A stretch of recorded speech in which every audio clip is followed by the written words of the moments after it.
Santiago continua na primeira leitura a exortar os cristãos a terem um pensamento mais sobrenatural e, portanto, menos aferrado às coisas terrenas. Ele diz: e agora, ricos, chorai e gemei por causa das desgraças que estão para cair sobre vós.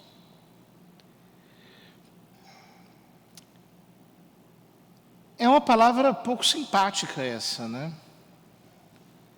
Ele não tenta atrair essas pessoas, digamos assim, positivamente, dizendo: olha, eu vou mostrar algo melhor para vocês, vou apresentar um lado mais positivo, mais atrativo do Evangelho, para vocês se sentirem bem, para vocês estarem assim realizados. Não, ele chega com o pé na porta. Ricos, chorai e gemei por causa das desgraças que estão para cair sobre vós. É um belo modo de colocar um espanto, temor no coração de alguém que está realmente em perigo. Vossa riqueza está apodrecendo e vossas roupas estão carcomidas pelas traças. Vosso ouro e vossa prata estão enferrujados, e a ferrugem deles vai servir de testemunho contra vós e devorar vossas carnes como fogo. Ou seja, ele está fazendo uma espécie de projeção do futuro no presente. É como o exercício que Santo Inácio nos estimula a fazer nos exercícios espirituais. Ele diz: imagina que você está morto. Imagina que os vermes estão comendo a tua carne. Imagina que a sua feição se desfez. Imagina que os seus ossos se desconjuntaram. Ou seja, é uma projeção do futuro no presente. Ele está dizendo: olha, vossa riqueza está apodrecendo. Vossas roupas estão carcomidas pelas traças, porque tudo isso é perecível. Vosso ouro e vossa prata estão enferrujados. E essa ferrugem vai ser para vocês apenas um testemunho, porque vocês não serão carcomidos pela ferrugem e pela traça. A carne de vocês vai queimar no fogo.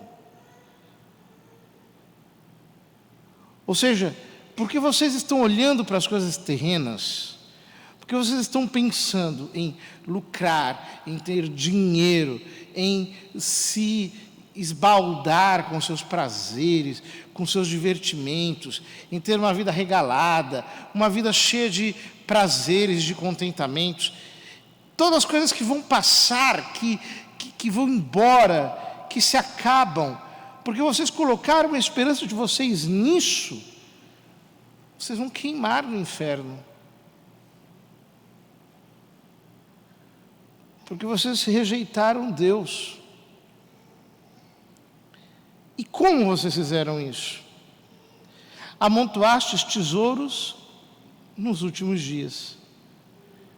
Vede o salário dos trabalhadores que ceifaram os vossos campos, que vós deixastes de pagar, está gritando, e o clamor dos trabalhadores chegou aos ouvidos do Senhor Todo-Poderoso. Isso é uma palavra perene de Deus.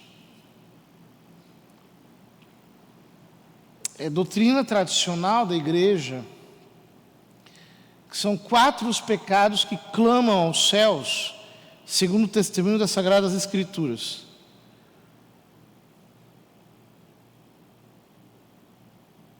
Oprimir órfãos e viúvas, não pagar o salário ao trabalhador, o pecado sensual contra a natureza e o homicídio voluntário. São 4 pecados que gritam a Deus, que pedem justiça ao Todo-Poderoso. São pecados, digamos que, segundo o testemunho dos profetas, trazem maldição para uma sociedade, não em sentido mágico, no sentido supersticioso, maldição no sentido de que uma sociedade que pratica tais coisas se corrompe, se destrói, se desfaz.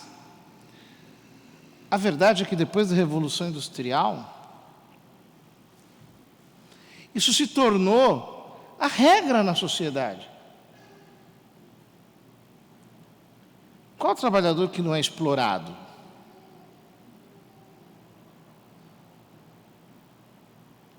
Quantas pessoas precisam trabalhar em condições precárias para poder viver uma vida dura, uma espécie de escravagismo remunerado? Quantos não têm o suficiente para levar uma vida digna adiante? Às vezes a gente vê o rosto das pessoas e percebe quanta tristeza, frustração. Essa é uma experiência que eu já tive várias vezes. Eu morei fora do Brasil, morei na Europa durante um tempo. E quando você olha para a cara do nosso povo, você vê as pessoas andando no trem, nos ônibus, com um cansaço existencial, não aguentam mais, porque trabalham e não conseguem ter uma vida minimamente digna. Isso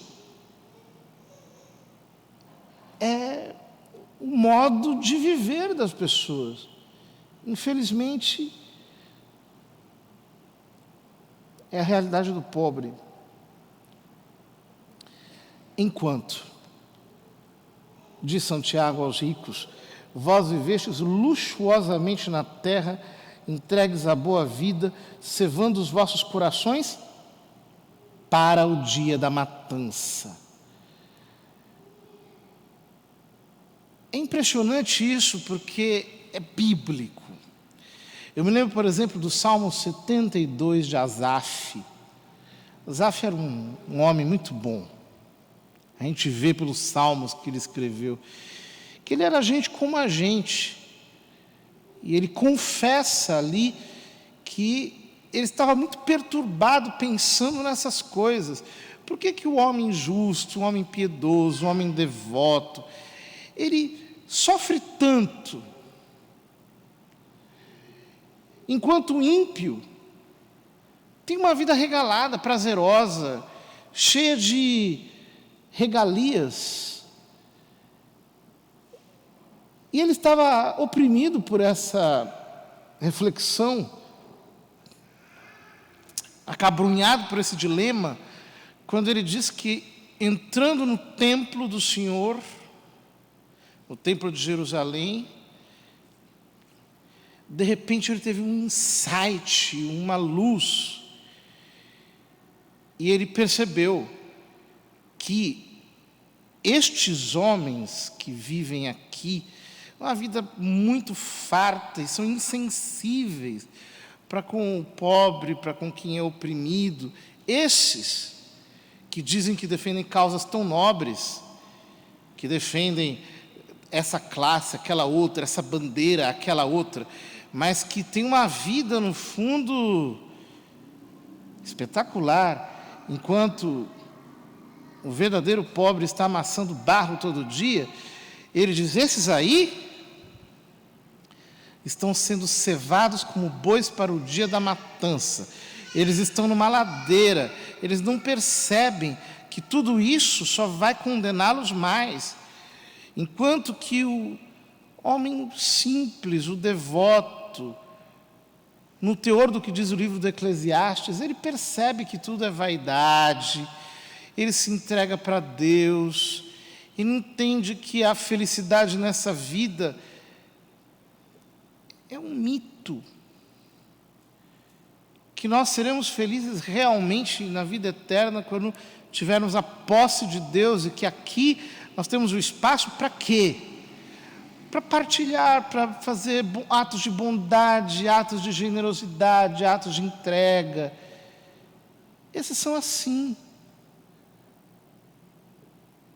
São pessoas que são capazes de chorar com os outros, de abrir a porta da sua casa, servir um café quente para alguém, conversar, altas horas, deixar o irmão desabafar. São pessoas que são capazes de acompanhar para o médico aquele que precisa, que fazem alguma coisa e conseguem ainda compartilhar com alguém, dar para alguém algo do que é seu. Essas são pessoas que estão aqui sabendo que são transeuntes, que estão caminhando para a eternidade. Esse é o nosso jeito de andar pela terra. De quem vai se desfazendo de apegos e de penduricalhos e de coisas inúteis, de coisas que a traça e a ferrugem se ocuparão. Condenastes o justo e o assassinastes, ele não resiste a vós. E assim Santiago termina com uma expressão tão semelhante à de Jesus no Sermão da Montanha, segundo o Evangelho de São Mateus, porque o justo não resiste ao perverso. Para não alimentar a perversidade, ele sabe reconhecer quem não tem generosidade, bondade no seu coração. Queridos irmãos, será que nós estamos passando por este mundo com desejos de entrega,